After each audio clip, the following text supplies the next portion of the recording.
Good to go. Kenny, we are live. Roll Blob Rambo style. We got the Rambo GIF on the Cintas scoreboard. We are here right now, Ken.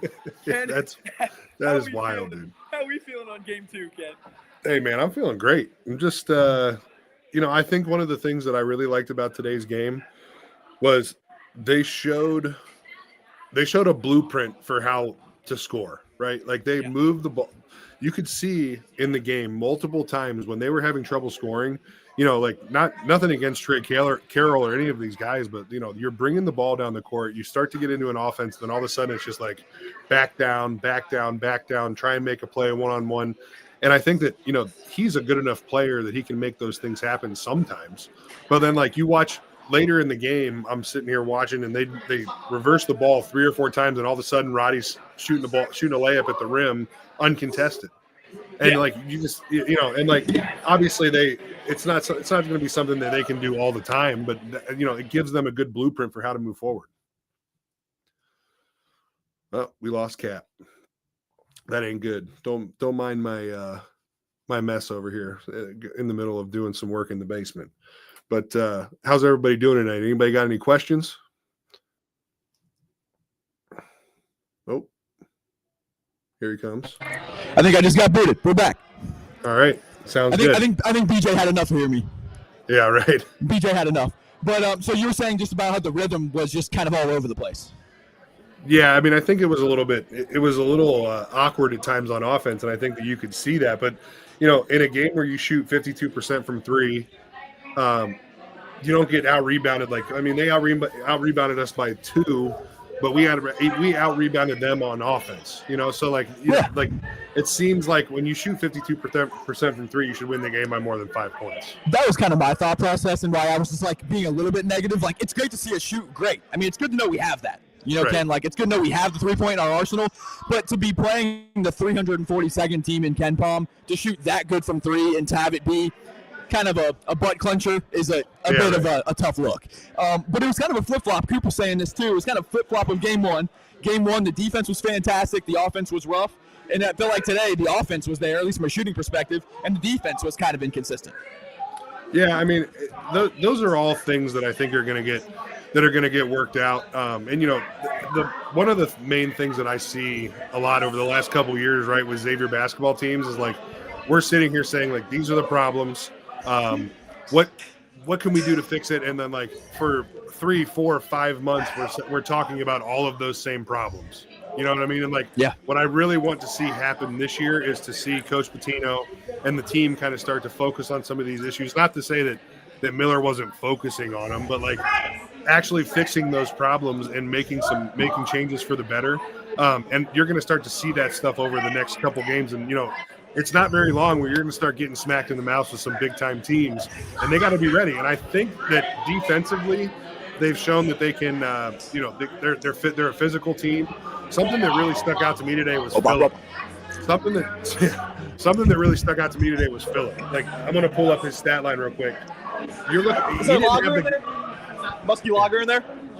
I've got some fine lager drinkers here, Ken. Sorry. All right, it's all right. Hey, so I'm looking at Phillip's stat line. He goes 6, 12, 4, and 3, right? It's not an insane offensive game, but he has 12 rebounds, 4 assists, and 3 steals. Like Phillip? That, yeah. Wow. I'm looking Phillip at it right now. had a bounce-back game tonight. Well, no, interesting. Offensively, he didn't play great, but he did a lot that helped the team win, and that was what I thought too. And I thought in game one he just looked all out of sorts. Yeah. And so it was nice to see him have a bounce-back game. I was also impressed to see Pitino make such a quick change in the starting lineup. Yeah. Right. I didn't think that was going to happen. I mean, I think that he's in the lab, man. He's, when you have a game like that where you play, our first game is a close game again in a bye game, whatever. He's sitting there thinking like, what do I have to do to get these guys moving, put them in the right spots, get them in the roles that they think that they need to be in or that they feel comfortable in. So when he's going through that whole thing, I expect to see a lot of changes in the starting lineup all the way up until probably Big East play. And then we start to get into it. But Owen asked how we feel like they're going to compete against Big East teams. And, man, I think that there's a lot up in the air right now with how the team's going to perform against that level of talent. I mean, I'm not going to sit here and say that they're going to win, 10, 12 games in the Big East. but I think that they're showing that they may have a little bit more in the tank than some people have given them credit for. Yeah, 1,000%. And I just put that comment up about Phillip because JB just posted Larkin was killing Phillip in the post game last week. I feel like the whole fan base has kind of been killing Phillip. But it was a good bounce back game from him. I think he's really skilled and has a lot to his game. But that first game was just a mess, and that's expected to happen. Well, and he missed 2 shots tonight, and they were both threes. And that threes more than anything are something that you have to get it. You have to be in rhythm, really feeling good about the game. All of those things. But I think, like I said, the things that he was able to do outside of scoring, they were pretty. I mean, it helped them win the game tonight, and it kept them from losing this. They kept bringing the game down to 5 points, 4 points, 3-point game with like 2 minutes left or whatever it was. And just the little things, getting his hands on the ball, stealing, getting steals, like being active on defense. Those things are just as important as scoring. And if that's going to be his role, and he's able to be really good at it, then he's going to be a really valuable member of the team. Yeah, no question. And everyone's going to point to the scores tonight, which was Malik Messina more. I mean, I put out that graphic today, like he's on him watch. I thought in game 1 he was hands down our best talent, but it was really cool seeing him put it together in the first half. And I did see another, why aren't you guys putting up the Rambo gif? That's hilarious. But it was really cool to see him go, but it was weird to see him kind of get out of attack mode. It felt like kind of like having Trayvon Blewett back in the day, like he needs to be touching the ball every single possession, in my opinion. Yeah, I mean, I think that one thing that you get in trouble with, and it's nothing against him. He's a really talented player, and I'm not trying to say anything otherwise. But you look, he scored 17 points tonight. Took him 15 shots to do it. So I don't want that to sound like a negative because it really isn't. But I'm just saying that's something to look out for because he's a guy that can shoot you out of a game if he gets a little bit too out of control. But sure. I think that the main thing with their offense. And I already brought it up once, and I feel like it's something that I'm going to be talking about a lot this year. Is they have to get the ball moving, man. They have to get the ball moving and play as a team. Oh, they had 9 scorers in this game, which is pretty wild to me. I mean, nine guys that come in and give you like at least a couple buckets. Messina Moore, obviously 17 points. Like he is a very good offensive player, and I'm not sitting here saying he's shooting the ball too much or anything. I'm just saying it's something to look out for. Yeah, and I think those numbers are a little bit deflated by the end of the game. I feel like in the first half he was in flow, in rhythm. I think he was shooting, like 4 or 5 or something like that. But I agree with you. But I think there's a lot of things that, it's early, Ken. So it's hard to get too in the weeds about things. But this is one of those games. Like I feel you. We have a road game against Iowa on Friday of next week, and this was. I don't want to be negative, but this was supposed to be one where we go get them tonight. Yeah, but like I said, I mean everything in these first couple of games is Pitino experimenting with what works well, what lineups are going to give you what your defensive lineup's going to be. When you need a bucket, who are the 5 guys on the court? So I think a lot of that is going to play out, and as we start to see better talent, people are going to start to fall into that, and we'll see how it goes. But we actually have Coop just sent us Roddy and Phillips post game interview, so I'm going to throw that up real quick. Let's get it. For either one of you. The defense that you guys did play and the rebounding, protecting the paint, how critical was that in the second half in holding them off? I think Coach Pitino emphasized that in the locker room that our defense wasn't great in the first half, and then we just came out in the second half trying to do our best job. And I think we still got a lot of things to work on, in defensive and on the offensive side as well. But that was just the emphasis from the coach. Rodney, did you guys anticipate that the three-point shot would be open and be a big part of your start here tonight? Yeah, I think it's just all about film, working on it in practice, watching in the film room, knowing that they're going to collapse. When you drive, bring in two, 3 defenders, someone's always going to be open. So just trying to play with our guys, play together, and that's going to be open all year because a lot of teams like that like to stun hard. So just getting in the lab, getting ready to shoot, and making threes. Hey, and like speaking to that, I mean, I would not have if I would have had to guess what their percentage from 3 tonight was going to be, I would not have guessed 52. Like no, they came out, they put an emphasis on it, and you can tell that it's something that they've been talking about in practice. And the right guys taking the right shots. They go 13 for 25 from 3. That's a major improvement. And shooting is one of those things where if you have it one night and you don't have it another night, that can be like, that can be a bad thing for a team because you can shoot yourself out of games. But, we have a small sample set. So it's like we just got to see what happens in the next 3, 4, 5, 6 games. And it didn't break my heart knowing we have that in the tank if we need it. Yeah, right. Just knowing we have that ceiling, like that did not hurt my feelings at all. And then too, I saw a comment too about Pitino. I think we're still missing some pieces, and I'm interested to know what Possado's timeline looks like too, because those are 2 big pieces that aren't in the fold right now. One thing too, though, I thought we got great minutes out of Isaiah Walker. Oh yeah, absolutely. I mean, elite 3 and D minutes. Yes, that 100%. And I think that he's another guy. Maybe he's not gonna jump at you on the stat sheet, at least in the first couple games here. But I see. There's been 3 or 4 people that have talked about it in the comments already. I think that he's a guy that you might see be kind of like a late season hero or a mid season hero when he starts to find his way. Kenny, do you have any? No. I will not. I will not take any of this gray uni slander. The Grays are the best. The Grays were my favorite jerseys when I actually take that back.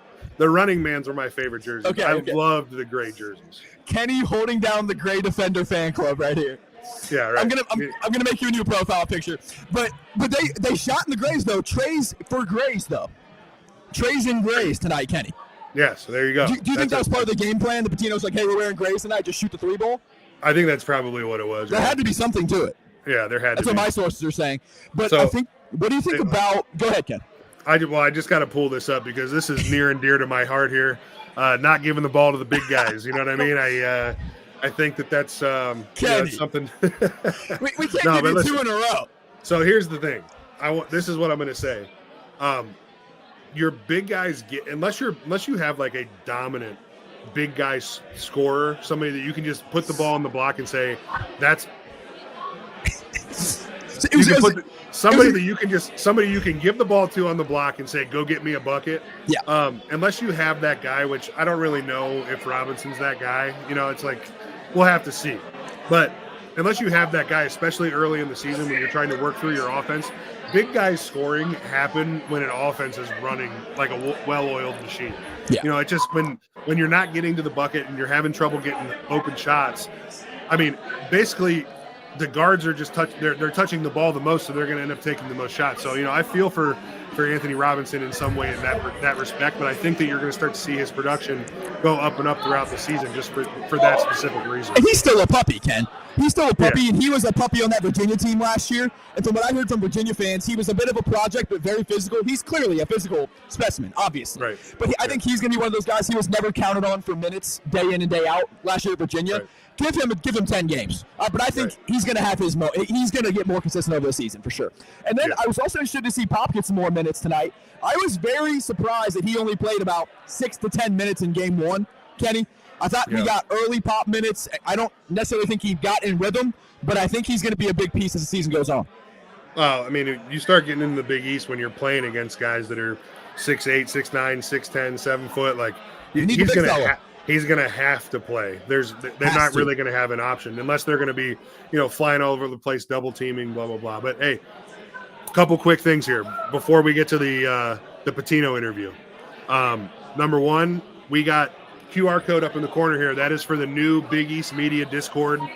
Just started today.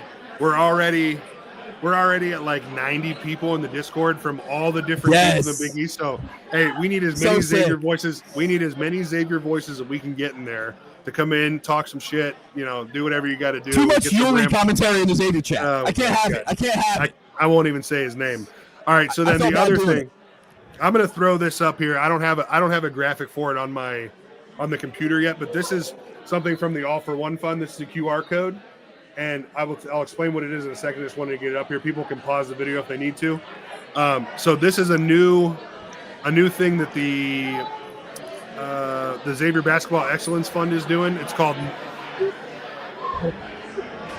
$25 or more a month will help us win, and part of that comes with winning comes with cutting of the nets, and you'll get a piece of a game-used net from the 25-26 season. Every dollar raised goes directly towards the basketball program.